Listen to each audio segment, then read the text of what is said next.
Nagluluksa ang aktres na si Sofia Andres sa pagpanaw ng kanyang alagang aso. Ayon kay Sofia, matagal ang kanilang pinagsamahan at ang kanyang hiling nga ay bantayan daw siya nito. Narito ang mensahe ng nasabing aktres.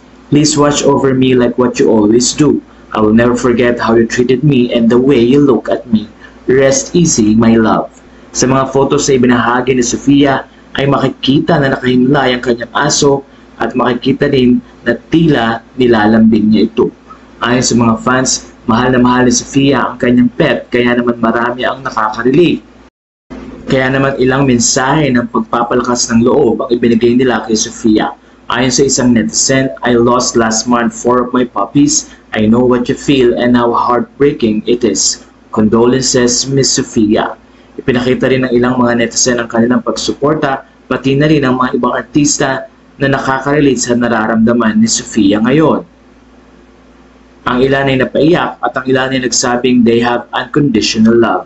She lived a happy life with you, hang in there, babe. Sa puntong ito ay mahirap man ang goodbyes pero umaasa naman ng mga netizen na makikita nila si Sofia na mag-move on at makahanap din ng panibago niyang pet. Nag-comment din at nagbigay ng mensahe si Enzo Pineda sa pamamagitan ng prayer.